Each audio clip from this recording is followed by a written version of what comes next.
They said you were hard to love, but what they meant was you can't be owned.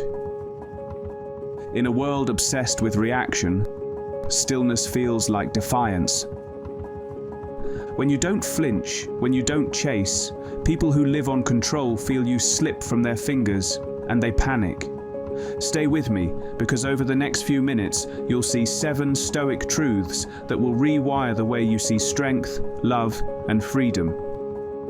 Each one takes you deeper into the quiet power most men spend their lives running from. You know the look. The slight tightening of someone's eyes when you don't text back right away. The way their tone sharpens when you say, "I just need some time to think." They call it cold.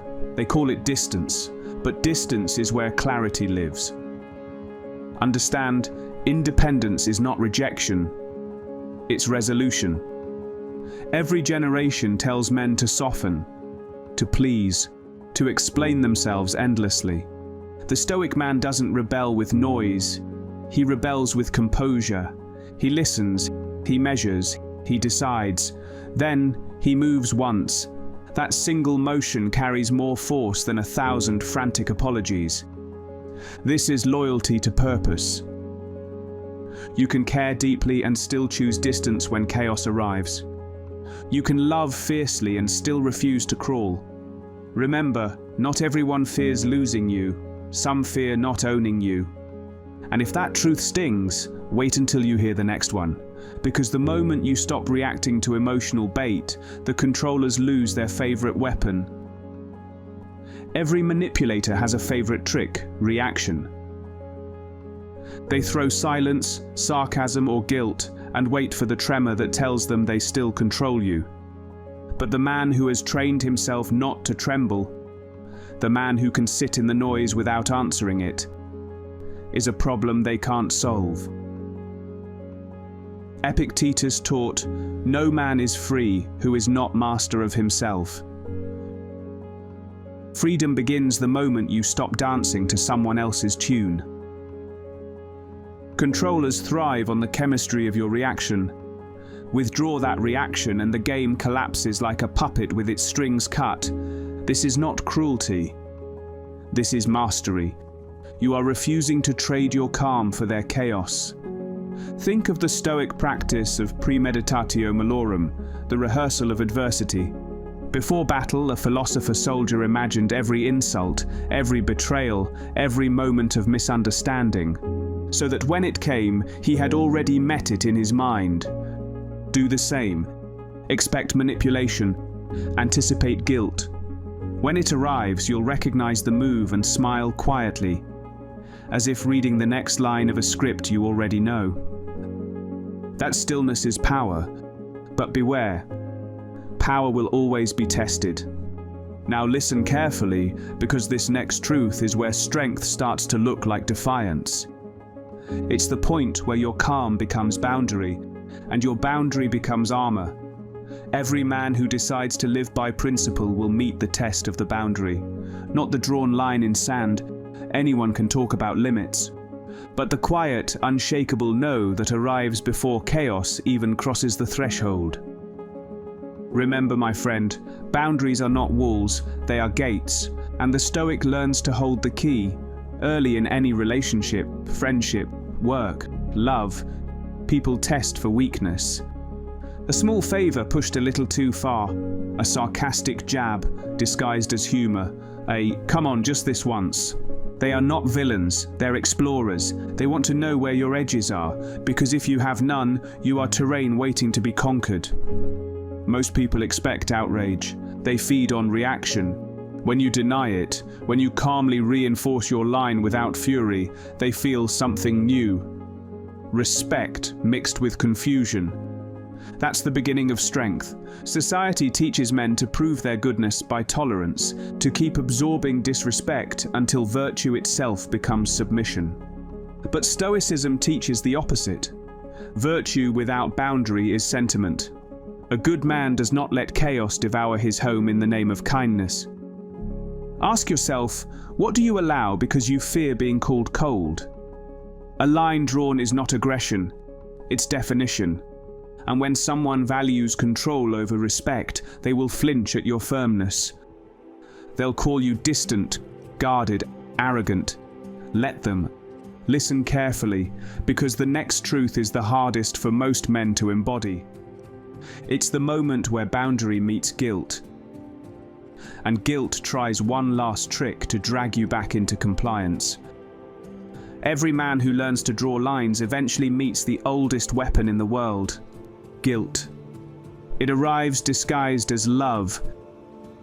If you cared about me, you would. Everyone else would do it. You're not the man I thought you were. This is the moment most men break, not because they're weak, but because they were taught that goodness means agreement.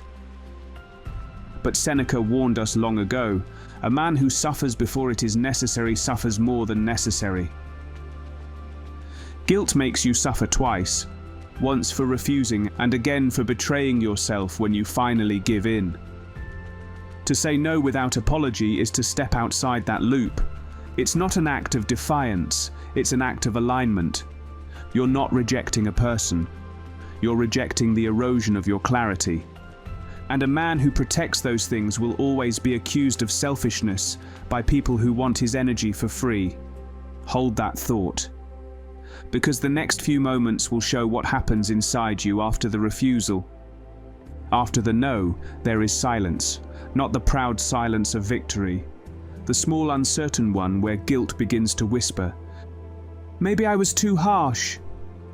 Maybe I should have said it differently." That voice is not your conscience. It's the echo of old conditioning. Every boy raised to please grows into a man who apologizes for existing. But the Stoic learns to sit in that echo until it fades.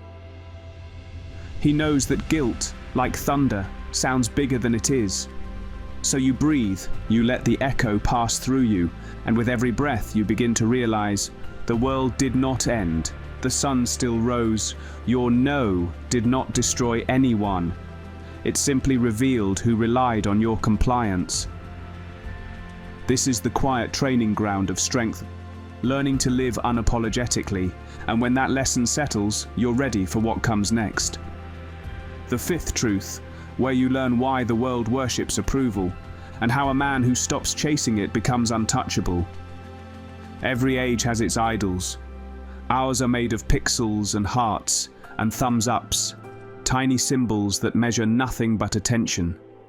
A man who lives by approval never stands still. He has to keep performing to stay visible.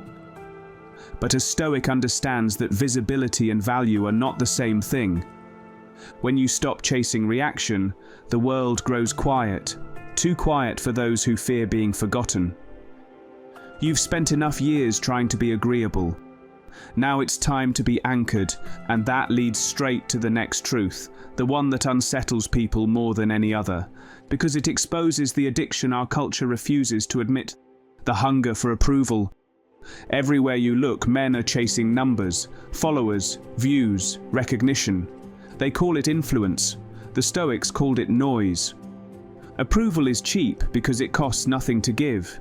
Respect is rare because it must be earned in silence, over time, by men who do what's right when no one is watching. Marcus Aurelius warned himself daily, "The opinion of 10,000 men is of no value if none of them know what is good." Let that sink in for a moment. Because how much of your energy has been spent performing for people who don't even know what good means? When a man stops chasing approval, the crowd calls him arrogant. But arrogance seeks attention, dignity withdraws from it. The Stoic chooses the harder path, to act justly and let others misunderstand. Modern life trains you to seek immediate feedback, ding, buzz, red dot. But mastery lives in delay. The Stoic man learns to stretch his gratification until praise becomes irrelevant.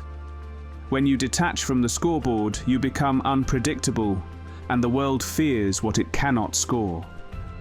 Respect feels colder at first because it's slower to arrive, but once it does, it doesn't fade when you stop performing. Approval fades the moment you're silent. Respect grows louder the longer you stay true. Here's the paradox. Approval feels like warmth but disappears by morning. Respect feels like distance but endures through winters. Now, prepare yourself, because the next truth is the one that exposes pretenders instantly. Truth 6 is about honesty, and when you demand it, masks fall fast. A man who has reclaimed his calm will eventually crave one more thing: truth. Not comfort, not diplomacy, truth. Controllers fear clarity because it ends negotiation. Ambiguity keeps you guessing, keeps you compliant. So they answer questions with smoke. Maybe. We'll see. Don't overthink it. Epictetus warned, "If it is not right, do not do it. If it is not true, do not say it." The Stoic treats truth like clean air. You only notice its absence when you start choking. When you insist on honesty, you remove the hiding places. Lies, half-truths, omissions, they scatter in daylight, and people who relied on darkness will call you too intense, too serious. But intensity is simply focus with moral weight. Honesty is your compass. It points through fog and friendship alike. Modern culture calls blunt men toxic, yet quietly envies them, because every man who speaks the truth becomes a mirror, and mirrors are feared by those who cannot bear their own reflection. Honesty will cost you approval, maybe even affection, but it will buy you peace, and peace is the ultimate luxury of a disciplined man. Truth 6 is the crucible where strength and integrity fuse. After it, there is only one lesson left: the paradox that turns resistance into reverence. Because when you live this way long enough, something strange happens. The very people who once called you hard to love begin to respect you most. Respect doesn't appear with noise, it gathers like light before morning. At first, people resist your steadiness, they call it stubbornness, but time has a way of revealing which men were acting and which were anchored. The Stoics never sought applause, they sought virtue, a life ordered by principle, not opinion. And principle has gravity. It pulls the honest near and lets the false drift away on their own. Look back at every quality they mocked in you. Your independence, your silence, your refusal to chase approval. Each one was a seed. Given time and discipline, they became oak roots. Respect arrives late but lasts. Approval arrives early and vanishes the moment you stop performing. So when someone says, "You're hard to love," you can finally answer, not with words, but with presence. Because the truth is simple: you were never hard to love. You were only hard to control. Real love doesn't need to own you.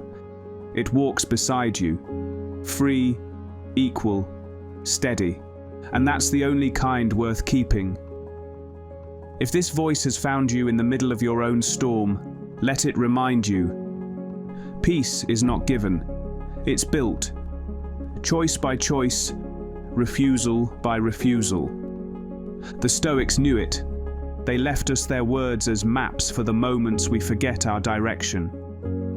Now you know it too. Carry it. Live it. Subscribe if you want more of this kind of truth, and share it with the men who are still confusing silence with weakness. Remind them that the calmest man in the room is usually the one holding the fire.